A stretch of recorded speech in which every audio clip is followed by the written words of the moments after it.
Dear students, many blessings. Today we are going to start our chapter number 1, problem solving. We solve problem and make decision every day at home, at work, at play, and even at the journal store. Some problems and decisions are very challenging and require a lot of thoughts, emotions, and research.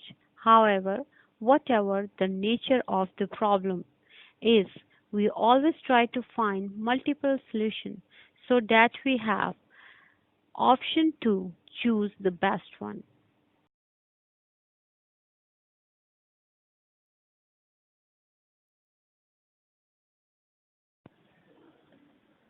Here we will learn, dear students, problem solving method and the steps can be followed to solve any kind of problem.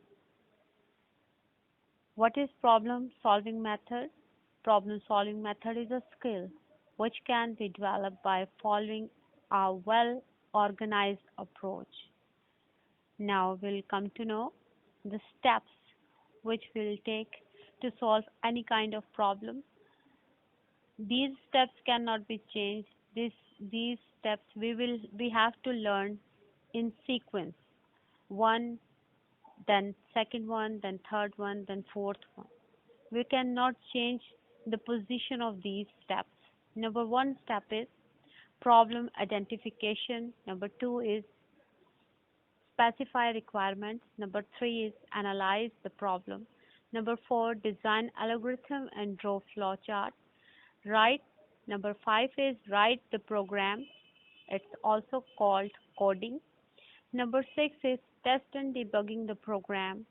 Number seven is implement the program, and number eight is maintain and update the program, and number ninth and last one is document the program.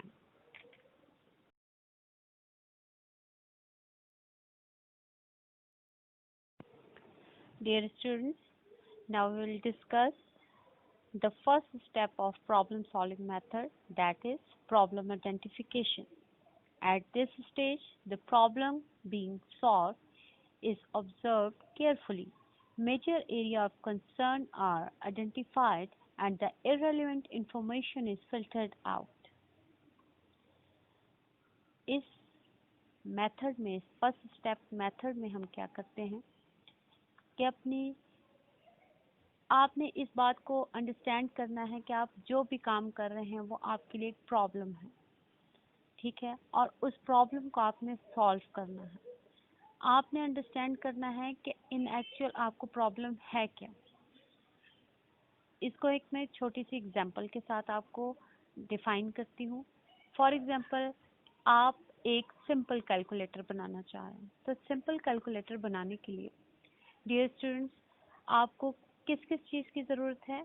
आपको addition की, multiplication, subtraction and division की ज़रूरत है, और किस तरह result generate होगा। इन areas पर, इन मेजर एरियाज़ पर आपने वर्क करना है। आप साइंटिफिक कैलकुलेटर नहीं बना रहे, इसलिए आप इस कैलकुलेटर में न स्क्वायर रूट को टारगेट करेंगे, न साइन थीटा को टारगेट करेंगे, न टेंजेंट थीटा को टारगेट करेंगे, ठीक है। तो इसमें आप सिर्फ जिन एरियाज को टारगेट करेंगे वही आपकी आइडेंटिफिकेशन ऑफ प्रॉब्लम हो।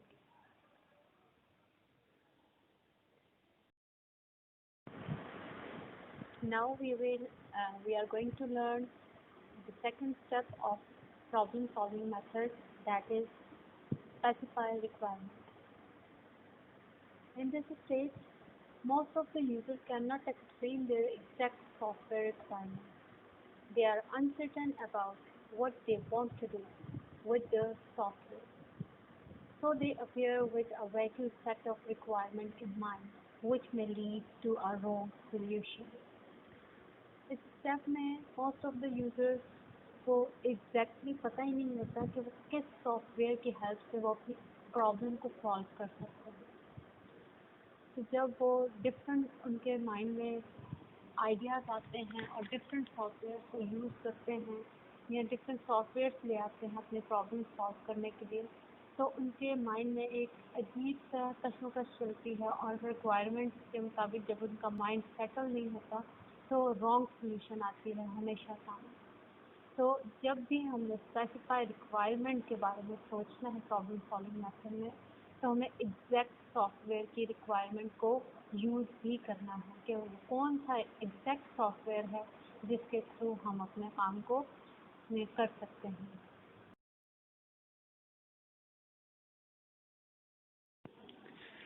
अब हम प्रॉब्लम सॉल्विंग मेथड के थर्ड स्टेप पर आते हैं, that is analyse the problem. At this stage, the problem is decomposed into sub-problems. Rather on concentrating the bigger problem as a whole, we try to solve each sub-problem separately. इस stage पर हमें क्या करना होता है कि हमें एक बड़ी प्रॉब्लम को सब प्रॉब्लम्स में यानी कि छोटी छोटी प्रॉब्लम्स में डिवाइड करना होता है। इस चीज़ को मद्देनज़र रखते हुए कि एक बड़ी प्रॉब्लम है उसको हम सॉल्व करें, हम उसे छोटी छोटी प्रॉब्लम्स में डिवाइड करते हैं ताकि हमें इस कदर उस पर एनर्जी वेस्ट ना करनी पड़े, इतना उस पर वर्क ना करना पड़े। जैसे फॉर एग्जांपल हम एक स्कूल की बात ले लेते हैं, एक एग्जांपल ले लेते हैं कि अगर एक प्रिंसिपल है तो वो क्या करते हैं, उनके पास स्कूल एक प्रॉब्लम है कि इस स्कूल को किस तरह चलाना है। अगर वो लेवल्स ना रखे स्टूडेंट्स के, ये फर्स्ट स्टैंडर्ड का स्टूडेंट है, ये सेकंड स्टैंडर्ड का है, थर्ड स्टैंडर्ड का है, ये फोर्थ स्टैंडर्ड का है, तो फिर आप ये देखेंगे कि सारे स्टूडेंट्स आ जाएंगे और अगर क्लासेस उस तरह मेंटेन नहीं होंगी तो किस तरह सारे स्टूडेंट अपनी अपनी स्टैंडर्ड के मुताबिक, अपनी अपनी क्लास के मुताबिक ना तो वो बैठ पाएंगे और ना तो वो उस तरह से लर्न कर पाएंगे। इस तरह एक प्रिंसिपल क्या करता है कि स्टूडेंट्स को उनके स्टैंडर्ड्स के हिसाब से क्लासेस में डिवाइड करता है, फिर उनकी डिफरेंट टीचर्स होती हैं, ठीक है। एक ही टीचर को अगर प्रिंसिपल करे कि सारे सब्जेक्ट दे दे कि आप बायो भी पढ़ाएंगी, फिजिक्स भी पढ़ाएंगी, केमिस्ट्री भी पढ़ाएंगी, तो एक ये बड़ी प्रॉब्लम हो जाएगी एक टीचर के लिए। लेकिन अगर स्पेसिफिक आपकी टीचर्स होती हैं, ये बायो की टीचर्स हैं, ये बायो पढ़ाएंगी, ये केमिस्ट्री की हैं, ये फिजिक्स की हैं, तो ये छोटी छोटी प्रॉब्लम्स हो जाती हैं, ठीक है। एक मेजर बड़ी प्रॉब्लम को हैंडल करने से बेहतर है कि हम उसे बड़ी प्रॉब्लम को छोटी छोटी प्रॉब्लम्स में कन्वर्ट करते हैं ताकि हमारी ना तो इतनी ज़्यादा एनर्जी वेस्ट हो और ना इतना टाइम वेस्ट हो, और वो बड़ी प्रॉब्लम जो है छोटी छोटी प्रॉब्लम सॉल्व करते करते सारी की सारी सॉल्व हो जाए।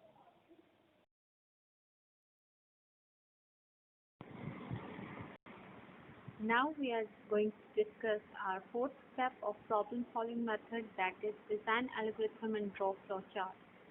Designing the algorithm requires to develop a finite list of steps to solve a problem. It is then verified that whether the algorithm solves the problem as intended or not. Writing algorithm is often the most difficult part of the problem solving process. Most computer algorithms perform at least following three steps, that are input, processing and output. It's the difficult part, जहाँ पर हमें इस चीज़ को understand करना है कि किस तरह हमने इनपुट देना है, किस तरह से उसकी प्रोसेसिंग स्टार्ट होगी और किस तरह आउटपुट डिस्प्ले होगा। जहाँ हम ये थ्री स्टेप्स को देख रहे होते हैं वहाँ हमने प्रोग्राम को भी देखना होता है कि प्रोग्राम हमारा कौन सा है जिसे हम डेवलप कर रहे हैं। यहाँ चलते चलते हम प्रोग्राम की डेफिनेशन को एक दफ़ा देख लेते हैं। Program. A program is a set of instructions given to a computer to solve particular problem.